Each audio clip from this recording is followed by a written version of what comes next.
1816, Santa Fe de Bogotá.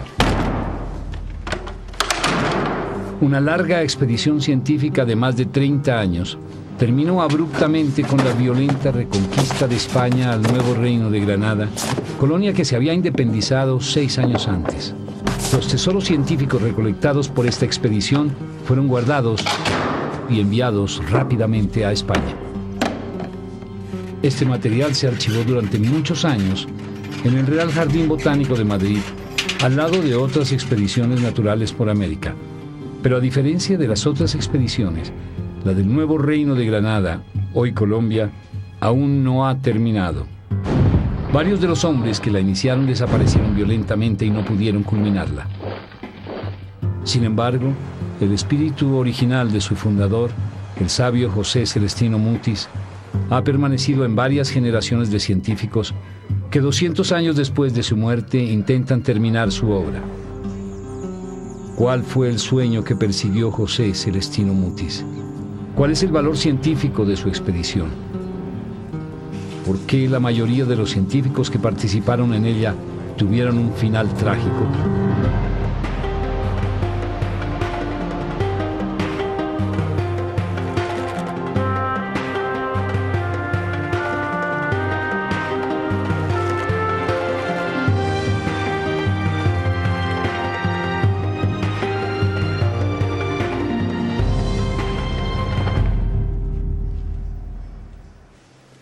En 1862, el colombiano José Jerónimo Triana fue el primer científico que intentó culminar esta expedición, 45 años después de la llegada del material a Madrid.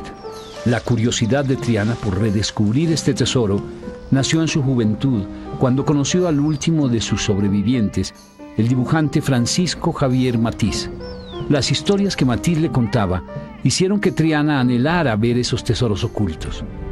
Tras casi 5 años de gestiones diplomáticas, logró un primer contacto con parte del material, compuesto por ejemplares de herbario, cuadernos de anotaciones, mapas, minerales raros y especialmente más de 6.000 láminas de plantas bellamente ilustradas.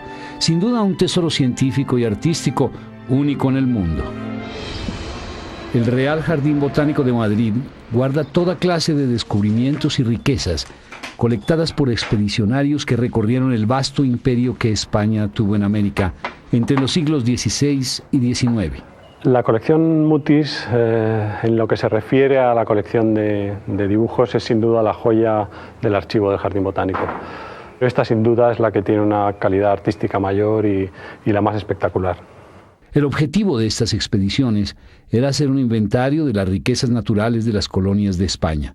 Las expediciones que organizó la corona española son todas muy diversas, tienen una motivación muy diversa y no se puede comparar entre sí. La expedición botánica hace parte de un proyecto europeo de expansión en general. Digamos que no es un proyecto aislado. Europa está conquistando el mundo entero y la historia natural es un mecanismo de conquista muy poderoso. Los ingleses, los franceses, los holandeses están haciendo trabajos similares por todo el mundo, de manera que hace parte de un proyecto, digamos, de ordenamiento global de toda la naturaleza dentro de un marco de referencia europeo. La gran biodiversidad de Colombia, antiguo nuevo Reino de Granada, la convierte en territorio ideal para proyectos expedicionarios. Su inmensa fauna y flora es el resultado de su variedad de relieve, selvas y ríos.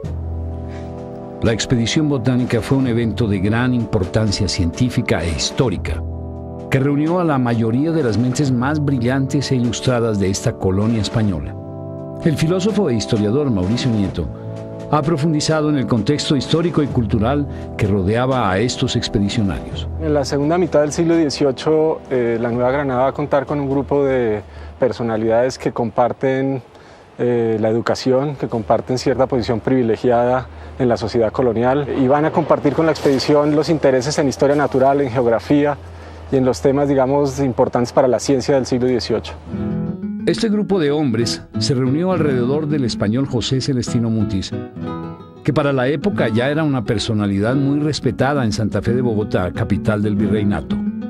Mutis había llegado al nuevo Reino de Granada en 1760 para ser el médico de la corte de Pedro Mejía de la Cerda, el nuevo virrey.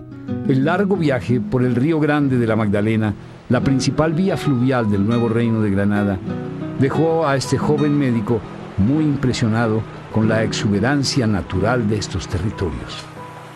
Santiago Díaz Piedrahita, director de la Academia Colombiana de Historia, ha investigado por más de 30 años los documentos de la expedición botánica y la vida de Mutis. Era una persona muy culta que conocía con propiedad muchos temas, como el de la minería, la botánica, algo de zoología, la medicina, la física, que eran las materias fundamentales de la formación de un médico científico de esa época. En 1772, Mutis tomó las órdenes sacerdotales. Ser clérigo le permitió adelantar su labor científica con mayor comodidad y relacionarse mejor con las esferas del gobierno en el nuevo reino de Granada. Mutis se inspiraba en las ideas de la Ilustración francesa, que ponían la observación de la naturaleza como la principal fuente del conocimiento. Era consciente, además, de la posibilidad de explotar recursos naturales diferentes a la extracción minera. Para lograr este objetivo, era necesario mejorar el conocimiento de las riquezas del nuevo reino de Granada. El botánico español José Luis Fernández trabaja en el Instituto de Ciencias Naturales de la Universidad Nacional de Colombia. Desde hace 23 años estudia la flora tropical de América. Colombia tiene una fauna y una flora sumamente diversa, que era totalmente desconocida cuando Mutis llegó a Colombia. Se calcula que habría menos de 4.000 especies sudamericanas y centroamericanas descritas en la época en que Mutis llegó acá, y estaba todo por hacer. En 1763 propuso su proyecto al rey Carlos III. Aunque esperó durante mucho tiempo el apoyo económico de la corona, no obtuvo respuesta debido a la indiferencia de funcionarios españoles que no valoraban seriamente propuestas que vinieran de las colonias. Mientras tanto, Mutis trabajó por muchos años al servicio del virreinato en la explotación de minas y en el mejoramiento de las precarias condiciones en las que se trabajaba en ellas. Paralelamente, ejerció su profesión como médico, campo en el cual también hizo importantes avances. Mutis está preocupado por la formación de los médicos, quiere formar médicos, él quiere que le den títulos de médicos a estudiantes en la Nueva Granada.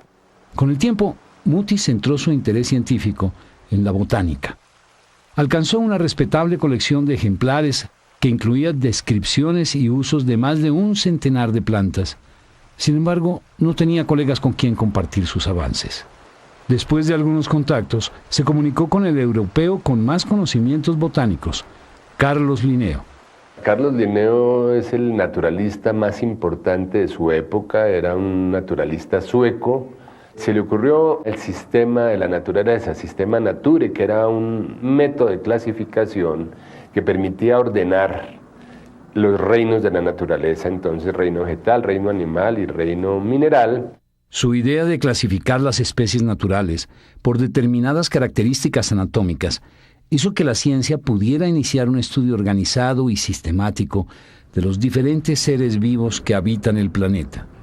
Mutis se esmera en escoger las plantas más raras que tenía en los alrededores de Bogotá y le hace un envío de plantas, y entre esas iba lo que se llamaba entonces bejuco clavellino, que hoy día la conocemos como Mutisia clematis. Es una planta muy rara, porque es de la familia de las compuestas, no tiene flores sino capítulos que parecen flores, o sea, pseudantos. Tiene zarcillos, tiene hoja compuestas, tiene pelos por debajo de la hoja. Era como un acertijo, como un rompecabezas. Así se refirió Linneo al respecto. Te felicito por tu nombre inmortal que no borrarán los siglos. La llamaré Mutisia. Jamás he visto una planta más rara.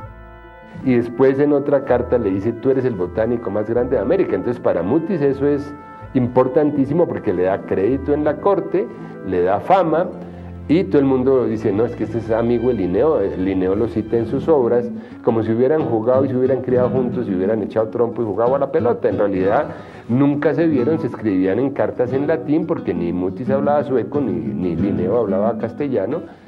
A pesar de la creciente fama científica de Mutis, el rey de España siguió ignorando su proyecto expedicionario. Continuó sus trabajos de manera independiente.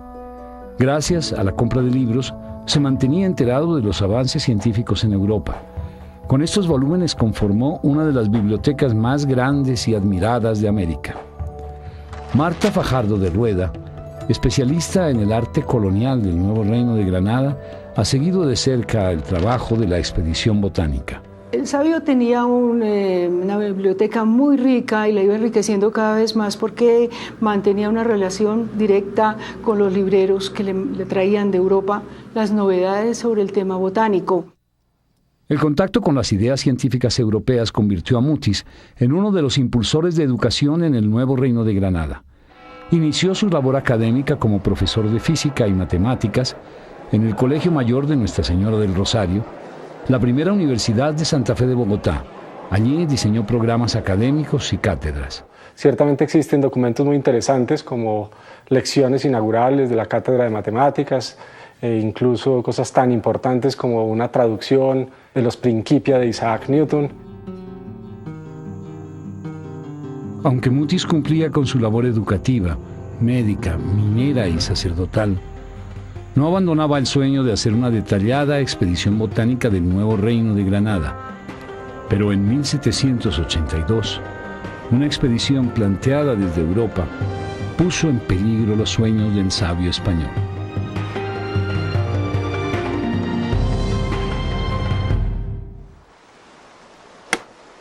El sueño del médico, sacerdote y científico español José Celestino Mutis de realizar una gran expedición botánica para hacer un inventario de las riquezas naturales del Nuevo Reino de Granada estaba en peligro tras casi 20 años de espera. Académicos de Madrid, con los que Mutis no tenía buenas relaciones, recomendaron al rey que autorizara que una misión de científicos alemanes emprendiera una expedición en esta colonia. Todo parecía perdido para Mutis, pero la suerte inclinó la balanza a su favor. Carlos III nombró como virrey del Nuevo Reino de Granada al clérigo Antonio Caballero y Góngora, amigo personal de Mutis. Recién posesionado, le argumentó al rey que esta labor debería ser adelantada por un natural español y financió de su propio bolsillo el inicio de la expedición de Mutis. Posteriormente, la corona le asignó a Mutis 2.000 doblones de oro, alta suma con la que en la época se podía comprar varias haciendas y animales. En septiembre de 1783, tras esperar 20 años, José Celestino Mutis inició su gran proyecto. Tenía por entonces 51 años. Escogió ubicar la sede de su expedición en Mariquita, población de la zona central del territorio colombiano. Desde el punto de vista logístico estaba muy cerca a Honda, cerca a Santa Fe, cerca a Cartagena, cerca a La Habana, a Popayán y La Plata, a Quito. O sea, era un punto que cumplía una serie de condiciones muy favorables de vegetación, fauna, gea. Los exploradores de Mutis empezaron a recorrer los espesos parajes naturales que rodeaban el pueblo. En la época de Mutis se utilizaban auxiliares o herbolarios que eran personas con buena capacidad de observación, que se les enseñaba a buscar las plantas más llamativas y que conocían los nombres con los cuales se distinguían esas plantas en las regiones. Yo creo que es muy importante aclarar que los viajeros difícilmente podían descubrir una especie en la selva y que difícilmente podían reconocer todas las plantas y sus utilidades simplemente caminando por los bosques. Y es bien conocido que todos los viajeros ilustrados, en particular Mutis, contó con el apoyo de guías y de una amplia gama de conocimientos locales. La actividad de los herbolarios era incansable. Recorrieron gran cantidad de ríos, desfiladeros, bosques y páramos. Aunque recogieron la mayor parte de las plantas en la región de Mariquita, hay registros de ejemplares que fueron recolectados en las cumbres de la cordillera central, a más de 4.000 metros de altura. La mayoría de las especies que la expedición reunió no eran conocidas por la ciencia de la época. A la sede de la expedición llegaban todos los especímenes vegetales que colectaron los herbolarios. El material se conservaba fresco para que los dibujantes realizaran su labor. Cuando los herbolarios llegaban con las plantas, se debían poner en un lugar húmedo para que mantuvieran su frescura. Los pintores encargados escogían las que debían proceder a pintar y comenzaban con un laborioso trabajo de hacer la composición y luego el dibujo. y más adelante se procedería a la iluminación, o sea, a poner los colores. Desde el principio, fue interés principal de Mutis elaborar láminas que representaran cada planta con mucha precisión para que los botánicos europeos pudieran hacer análisis científicos a partir de su imagen. Se sentía que entre más realista fuera el dibujo, había una mayor información, una información más perfecta sobre las plantas.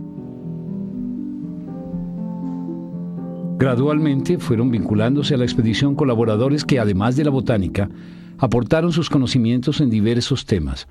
Uno de ellos fue el clérigo Fray Diego García, especialista en zoología. Fray Diego le presentó a Mutis un joven de 14 años, Francisco Javier Matiz. Matiz es un personaje muy interesante porque es una persona con una habilidad innata para el dibujo. La meticulosidad era de una precisión, de una exactitud enorme. Entonces él se vincula muy pronto a la expedición. La labor de los dibujantes estaba bien delimitada. Los más experimentados realizaban las láminas en color, mientras que los aprendices, como Matiz, se limitaban a calcar las láminas en blanco y negro y delinear dibujos que después colorearían sus maestros.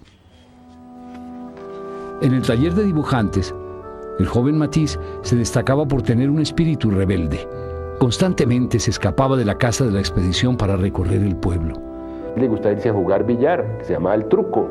Incluso en un momento dice que va a tocar encadenarlo a la mesa para que cumpla. Varias veces, Mutis castigó a Matiz por su comportamiento y por realizar funciones que no le habían sido asignadas, como colorear las láminas. Esta labor estaba prohibida a los aprendices debido al costo de las pinturas que eran traídas de Europa. A pesar de los castigos, la terquedad de Matiz dio frutos. Rápidamente dejó de hacer copias para empezar a ilustrar láminas a todo color. Mutis estaba maravillado con los avances que el joven dibujante hacía.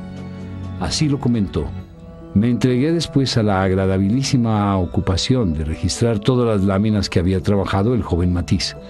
Tuve la satisfacción de verlas todas muy bien trabajadas, de modo que promete este nuevo dibujante sacar sus láminas no inferiores a las de sus maestros. A diferencia de los otros ilustrados que habían estado en colegios, que hablaban francés y entendían el latín y leían muchísimo, es un botánico empírico hecho a base de praxis. Gracias a su vivacidad y al conocimiento que tenía de la región, Matiz recogió interesantes ejemplares de plantas vivas y curiosidades como cortezas y rocas. Una de las funciones de los herbolarios era regresar al mismo sitio donde meses atrás habían recogido flores para colectar los frutos. El proceso es muy delicado, muy laborioso, porque debía escoger varios momentos de la planta, de manera que la planta no quedaba totalmente terminada en un solo día ni en pocas sesiones, sino que tenían que escoger el fruto, la flor, para que diera una impresión muy exacta de la naturaleza de la planta. Con el fin de observar algunas especies que le interesaban, Mutis creó un jardín botánico en Mariquita, el primero del nuevo reino de Granada. En él inició la aclimatación de plantas vivas que le traían los herbolarios. Algunas podrían tener algún interés económico y de hecho algunas se sembraron porque podían ser económicas, pero en otros casos era simplemente interés científico. Mutis hizo énfasis en plantas locales que podrían reemplazar a otros conocidos productos naturales de Oriente, como el té. Mutis puso mucho interés en documentar la flora medicinal o útil de la Nueva Granada. Uno de los ejemplares en los que Mutis más profundizó en sus escritos fue la quina, planta nativa de Ecuador. Los polvos de quina habían salvado de la muerte a muchos europeos, víctimas de las fiebres producidas por la malaria, enfermedad tropical que había dificultado su penetración al Nuevo Mundo. Las quinas ya eran conocidas desde la época de los indígenas y los botánicos europeos ya conocían varias especies, ya habían bautizado varias quinas. El interés que esta planta despertó en Europa dio pie a un comercio regular entre el nuevo reino de Granada y España. Mutis tuvo a su cargo el control de esta actividad por varios años. Compartiendo su tiempo entre las actividades cotidianas de la expedición y los asuntos administrativos de la quina, Mutis consolidaba su expedición en Mariquita. Para 1881, la expedición llevaba 8 años de labores. Las noticias que se conocían sobre sus descubrimientos eran divulgadas por los pregoneros que recorrían la Plaza Mayor de Santa Fe de Bogotá. Pero para el nuevo gobierno del virrey José de Speleta, oficialmente no había resultados. Esta situación despertó desconfianza hacia el trabajo de Mutis y sus colaboradores. La expedición llevaba casi 9 años de actividades y no había aportado resultados. Había todo un personal que consumía dinero, mucho dinero para la época. El ambicioso proyecto de Mutis había alcanzado un tamaño desproporcionado.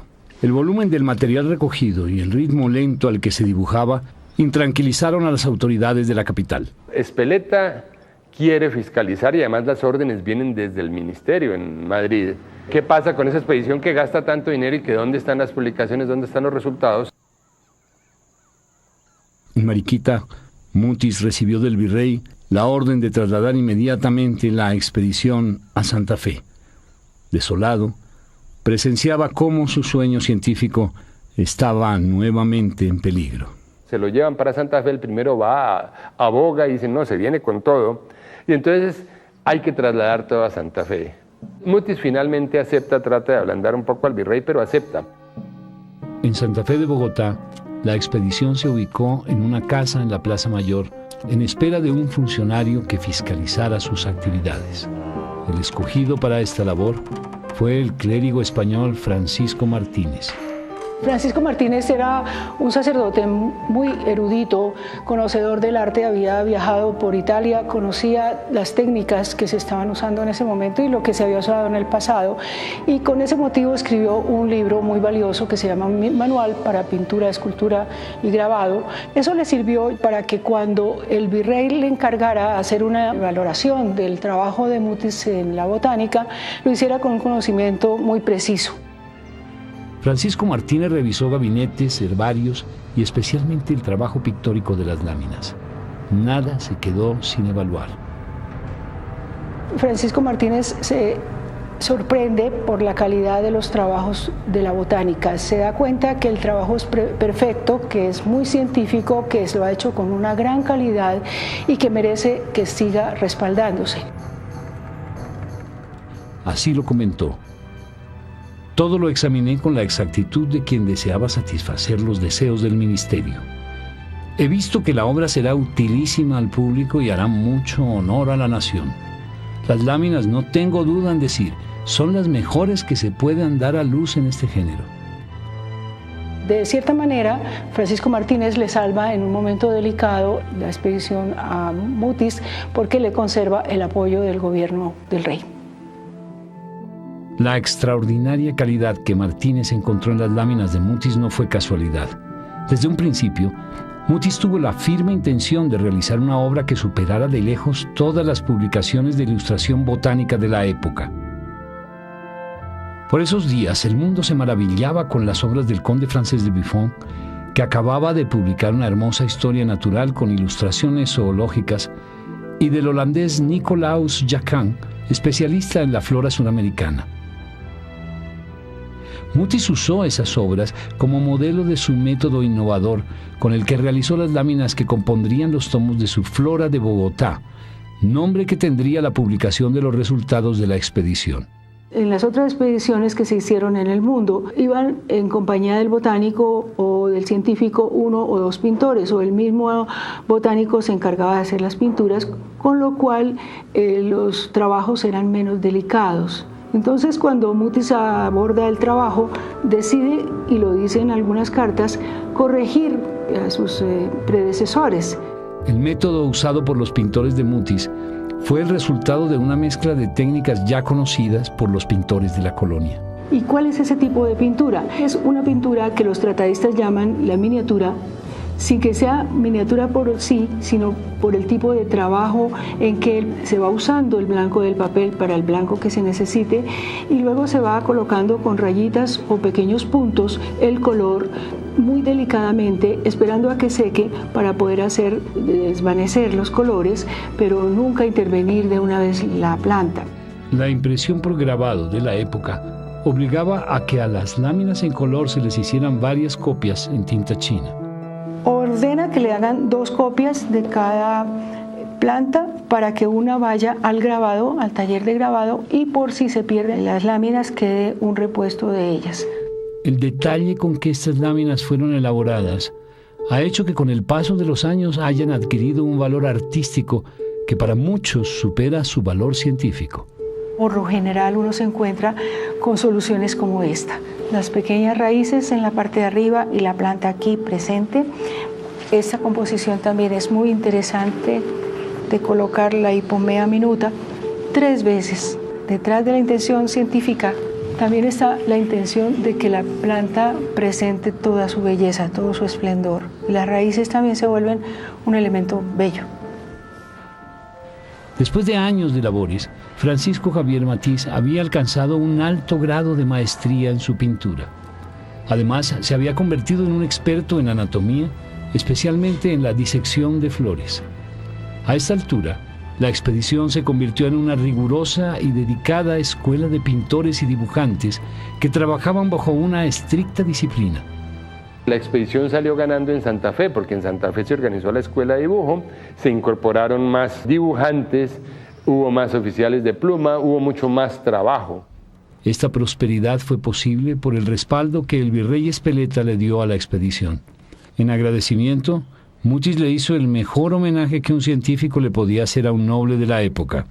Mutis decidió dedicarle el nombre de un tipo de plantas de las montañas cercanas a Santa Fe, las espeletias, popularmente conocidas como frailejones, que crecen exclusivamente en los páramos de Colombia, Venezuela y Ecuador, a más de 3.000 metros de altura sobre el nivel del mar. Resulta realmente muy interesante mirar los nombres que se le otorgaron a algunos géneros o algunas especies en la expedición botánica. Casi que uno podría reconstruir la historia política de España y la historia de América mirando los nombres que fueron asignados a las plantas. Es también algo que tiene un contenido político, ¿cierto? Es la idea de posesión, de apropiación de la flora americana, cómo los nombres empiezan a ser nombres de reyes, de virreyes, de importantes botánicos europeos. Uno de esos ilustres personajes fue un noble alemán que en 1801 llegó a Santa Fe de Bogotá después de recorrer los territorios de Venezuela y Cuba. Era un naturalista que venía en una larga y costosa expedición financiada por su propio bolsillo.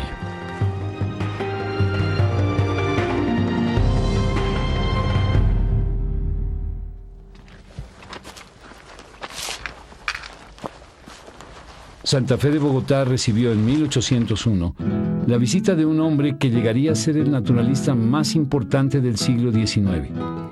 Un científico que poseía la capacidad de movilizar recursos, datos e información en una escala a la que un criollo jamás habría tenido acceso en la época. Alexander von Humboldt es el científico, es el emblema del hombre de ciencia del siglo de la Ilustración, del periodo de la Ilustración. Posee todos los instrumentos, todas las conexiones y resulta ser, digamos, un personaje que ya los criollos lo conocen, que la llegada de él a América es muy importante para todas estas personas interesadas en el mundo de la ciencia. Humboldt ya tenía noticias de la expedición del Nuevo Reino de Granada, así que decidió hacer una escala en Santa Fe para conocer a José Celestino Mutis.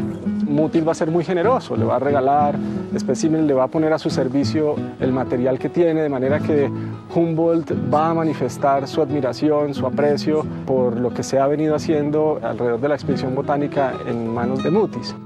Así escribió Humboldt al respecto. Nos comunicó sin reservas todas sus riquezas en materia botánica, zoológica y física. Está ya anciano, pero son asombrosos los trabajos que ha hecho y los que prepara para la posteridad. Es admirable que un solo hombre haya sido capaz de concebir y ejecutar un plan tan vasto. Estas son palabras que él dice cuando se refiere a Mutis. Posiblemente en otros contextos tenga una opinión menos favorable sobre lo que se está haciendo porque realmente tiene una concepción de lo que debe ser la historia natural muy distinta a la de Mutis. Desde el punto de vista científico, la obra de Mutis tenía deficiencias.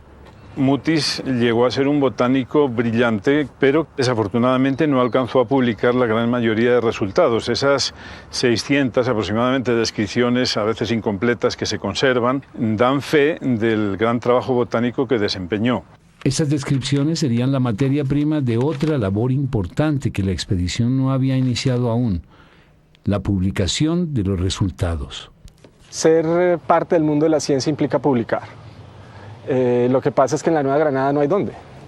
Realmente ya en Europa existen una serie de publicaciones periódicas, de revistas, de medios de divulgación científica que son los que importan. Este afán de comunicación científica llegó a América y generó pequeñas publicaciones como Correo Curioso, impresión de 3 hojas en papel barato que contenía novedades y escritos de criollos que se interesaban por la ciencia. Uno de sus directores era Jorge Tadeo Lozano, criollo rico e ilustrado que estudió zoología en Europa y que años más tarde se vincularía a la expedición. El artículo de Correo Curioso que más le llamó la atención a Humboldt tenía como tema la corrección de la altura de una montaña. Estaba escrito por Francisco José de Caldas, científico autodidacta que, a pesar de haber estudiado Derecho, se dedicó a realizar observaciones geográficas y astronómicas con instrumentos fabricados por él mismo. La primera publicación científica de Francisco José de Caldas fue la medición con un barómetro de la altura de Guadalupe. Humboldt ascendió a la cumbre de este cerro de más de 3.000 metros de altura y evaluó el trabajo de Caldas. Humboldt conoció algunos de los datos de las mediciones de Caldas, se sorprendió de la precisión y del rigor con que habían sido hechos, tuvo interés en conocerlo. Caldas continuó midiendo la altura de las montañas. Con el tiempo, observó que existe una relación entre la ubicación de las plantas y la altitud del terreno. Este concepto es bastante similar a una de las ideas más importantes que Humboldt planteó al final de su viaje por América: la geografía de las plantas. Ha habido especulaciones, algunos historiadores bastante reconocidos han dicho que Humboldt le copió a Caldas y que las ideas de la geografía de las plantas es un resultado de lo que él vio que estaban haciendo y pensando los criollos. También existe la tesis, digamos, que fue Caldas quien copió a Humboldt. El hecho es que ellos se encontraron y se maravillaron de que estaban trabajando de manera similar. Caldas y Humboldt se encontraron el 31 de diciembre de 1801 en Ibarra, pequeña población de la provincia de Quito. Ese día se inició un proceso de 5 meses de aprendizaje y colaboración mutua. Caldas sueña con viajar con Humboldt, irse a Europa, pero parece ser que Caldas es un personaje que a Humboldt termina aburriéndolo y decide no llevar a Caldas en sus viajes. Decide llevar otro compañero, un joven buen mozo de la élite americana, y Caldas en ese momento sufre uno de los dolores más grandes de su vida. Qué triste destino ser americano y tener que verme enterrado en esta tierra hostil al conocimiento. Lo que va a ocurrir es que Caldas va a tener como opción y como decisión tener un público distinto. Mutis, que había respaldado económicamente a Caldas en su deseo de partir con el europeo, no le retiró su apoyo. En 1802, lo vinculó a la expedición botánica como corresponsal en Ecuador. En 1805, lo llamó a Santa Fe de Bogotá para que fuera director del recientemente construido Observatorio Astronómico, edificio que Mutis hizo a semejanza del que había conocido de joven en Cádiz, España. Para esta época, Mutis completaba 44 años de actividad botánica. Estaba muy anciano. Su salud no era la mejor y desde hacía tiempo se había dado cuenta de que la vida no le iba a alcanzar para ver su obra publicada. Para 1808, el panorama político en Europa había cambiado drásticamente. El emperador Napoleón, que había invadido España, depuso al rey Fernando VII y lo reemplazó por su hermano José Bonaparte. Estos acontecimientos crearon inestabilidad en ese país. En el nuevo reino de Granada también se generó un vacío de poder que desembocó en la búsqueda de más igualdad con España por parte de los criollos. En la casa de la expedición, Mutis agonizaba. En su afán de que su muerte no significara el fin de su labor, dejó su sueño científico en manos de los jóvenes colaboradores que lo rodeaban en su lecho de muerte. Dos de ellos eran exalumnos de la Universidad del Rosario, Jorge Tadeo Lozano y Francisco José de Caldas.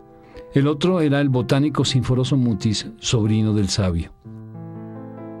Caldas aspiraba a suceder a Mutis, Sinforoso aspiraba a suceder a Mutis, y había otros que iban detrás también con ganas de ser directores de la expedición. Mutis, el día anterior a su muerte, elaboró un verdadero testamento de lo que debía hacerse con la flora, de lo que debía hacerse con los trabajos científicos. ¿Qué pasa?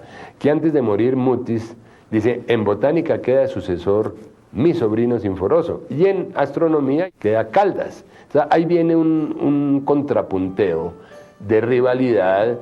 La decisión no fue bien recibida por Caldas, que estaba casi seguro de heredar la dirección de la expedición por palabras que había escuchado del mismo Mutis.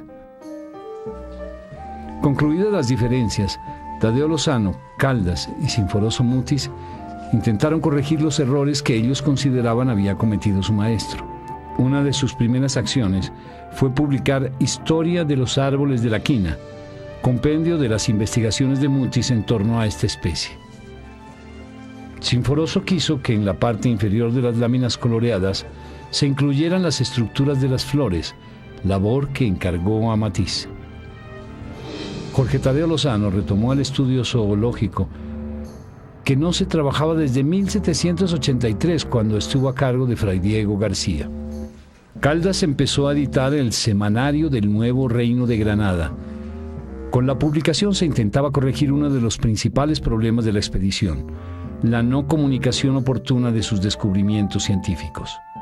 Y empieza a publicar ahí algunos géneros y algunas especies. Trata de llenar ese vacío de falta de producción escrita, pero no tenía la tecnología para publicar grabados en ese momento.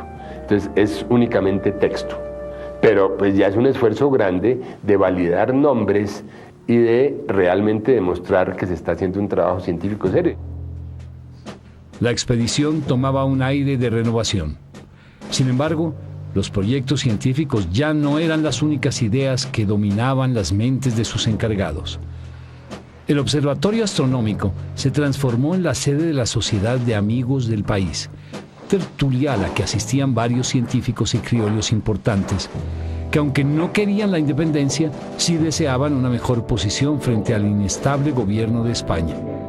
Allí, en secreto, organizaron reuniones para buscar la manera de expresar su inconformismo.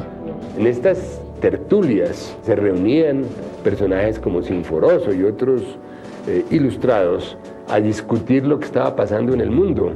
Las últimas ideas filosóficas, la Revolución Francesa, la Revolución Americana, los modelos políticos. Entonces se van formando en una conciencia política nueva de cambio. Y llega un momento en que quieren manejarse ellos o liderar ellos el manejo del país. El observatorio era una fachada adecuada.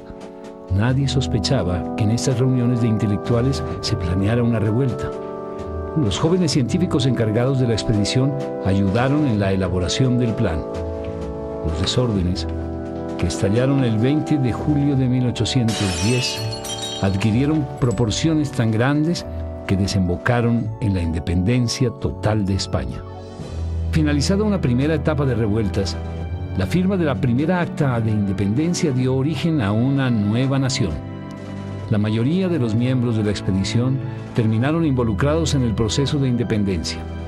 Sinforoso Mutis y Tadeo Lozano ocuparon cargos políticos y militares, y Caldas aplicó sus conocimientos y genio inventivo en la elaboración de mapas, armas y fortificaciones necesarias en diferentes regiones del país.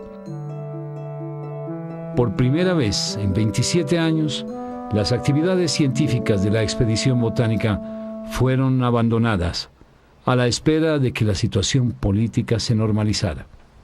Los primeros perjudicados fueron los pintores de la expedición, que al quedarse sin trabajo corrieron suertes distintas. Algunos de ellos, como ocurrió con Matisse, siguieron siendo botánicos. Es probable que para otros el panorama haya sido diferente, hayan tenido una clientela que pudiera exigir, que pudiera pedir otro tipo de trabajos con los que no habían estado tan familiarizados en la época colonial. Algunos aplicaron las técnicas aprendidas ilustrando láminas en la elaboración de retratos en miniatura de personas pudientes de la época. Estas miniaturas son muy tempranas, ellos saben la técnica porque la han aprendido en el trabajo de la flora.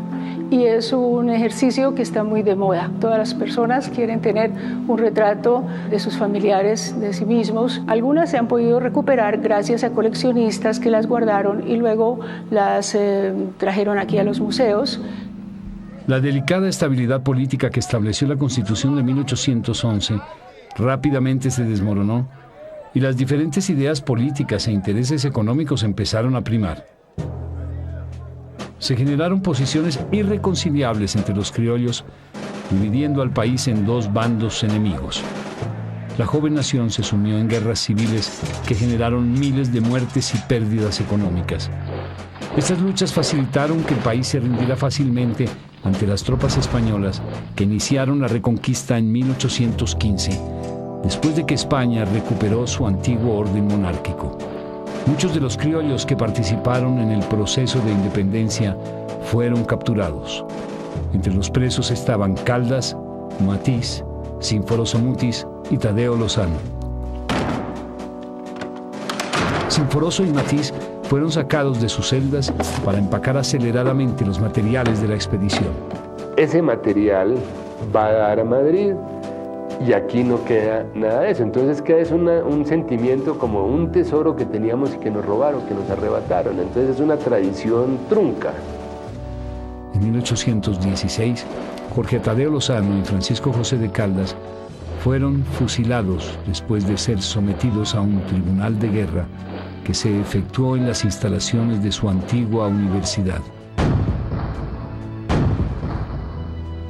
Gracias a su origen español, Sinforoso Mutis corrió con mejor suerte. Fue desterrado a Cádiz. 3 años después, la campaña libertadora encabezada por Simón Bolívar logró la independencia definitiva del nuevo país, la Gran Colombia. Lamentablemente ya era demasiado tarde para la expedición botánica y para los científicos y los pintores que la integraban.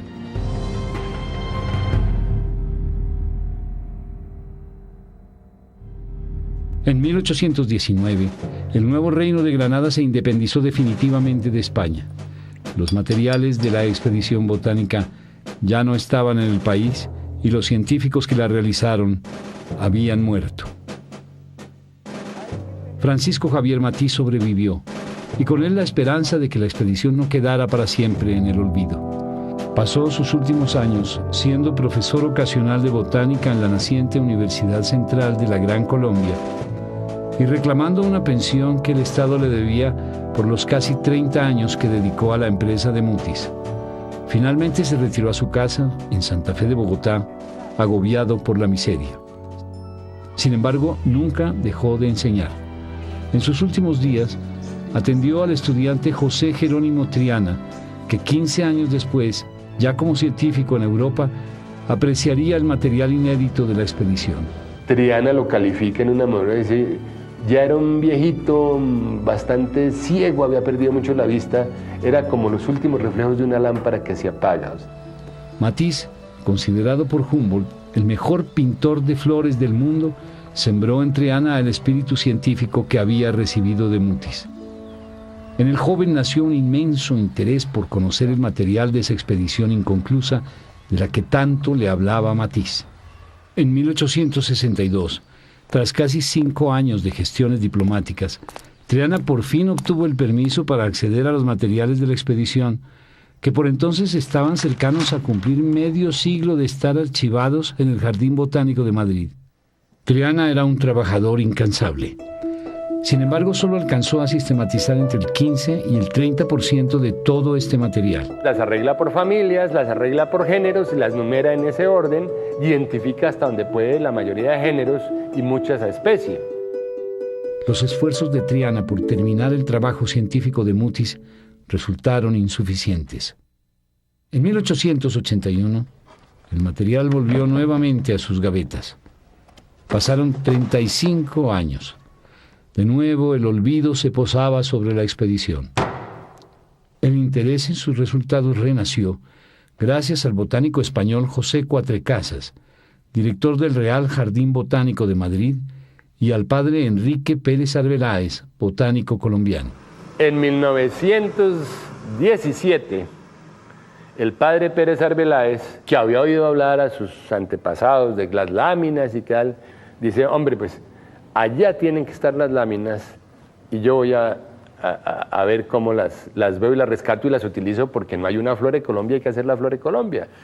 Yo diría que de la suma de esos dos esfuerzos surgió el nuevo proyecto de la Flora de la Real Expedición Botánica y todo lo que tuvo desarrollo en Colombia, como la fundación del Herbario Nacional Colombiano en los años 30 y del Instituto de Botánica y después del Jardín Botánico de Bogotá. El padre Pérez Arbeláez se obsesionó con el deseo de publicar el material de la expedición. Logró llegar a un primer acuerdo con el gobierno español para completar la empresa de Mutis, pero la guerra civil española pospuso su ejecución. Finalmente, en 1952, Colombia y España firmaron un tratado en el que se comprometieron a publicar las láminas en tamaño natural con su respectiva información científica para completar la obra iniciada por Mutis y sus herederos.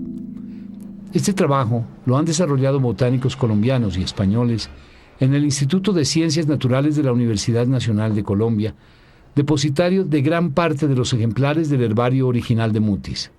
Profesores como Santiago Díaz Piedradita y José Luis Fernández aún trabajan en concluir la publicación de los ejemplares de la expedición, cuyo herbario y láminas originales están en el Real Jardín Botánico de Madrid. El jardín es dirigido actualmente por Gonzalo Nieto, reconocido taxónomo de la flora ibérica y mediterránea. El convenio con la Universidad Nacional de Colombia creo que es un instrumento muy adecuado y que felizmente sí que está vivo, es decir, porque se siguen produciendo volúmenes. Este mismo año vamos a producir 2 o 3. En el Real Jardín Botánico, las 24.000 muestras de plantas de la expedición ocupan una importante sección del herbario.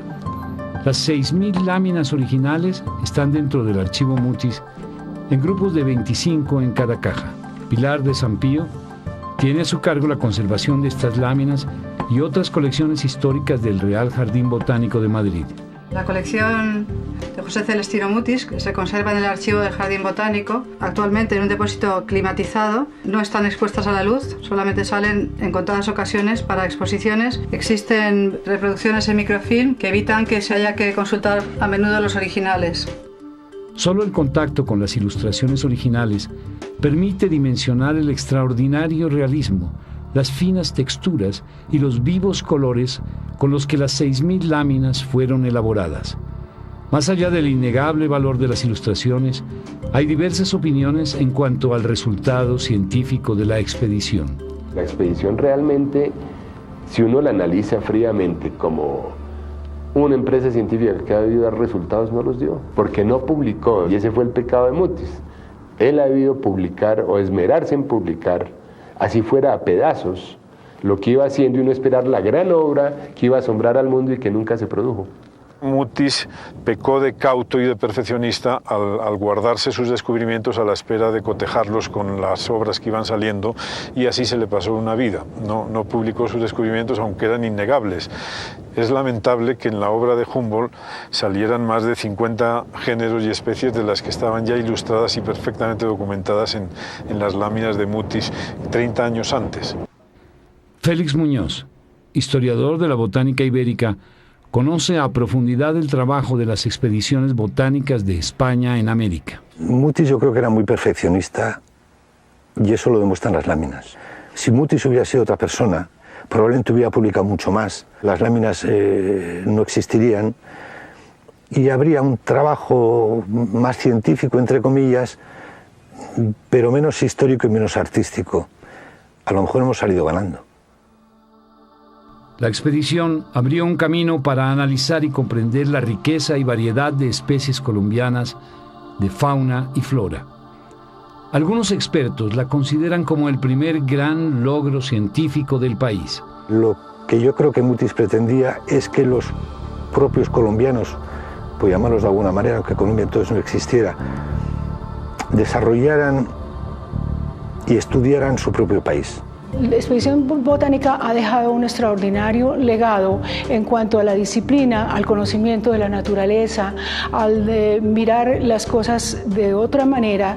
Es un proyecto que va a continuar de ahí en adelante en manos de criollos y más adelante, digamos, ya en la República. Entonces, desde luego, el legado es un tema histórico indispensable para entender la construcción de la nación.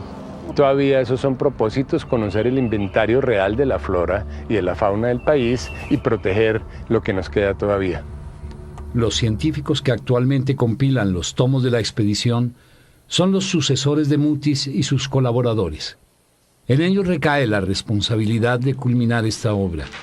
Estos botánicos heredaron la pasión y el compromiso de los primeros integrantes de la expedición. Se requiere gente con deseos de hacerlo, con un poco de mística, como la que hubo en la época de la expedición. En estos 50 años transcurridos desde que empezó el proyecto se han publicado 33 volúmenes. La obra se planteó en 50 volúmenes, calculando más o menos unas 60 a 80 láminas por volumen, y estamos plenamente convencidos de que en los próximos 10 años vamos a completar la obra.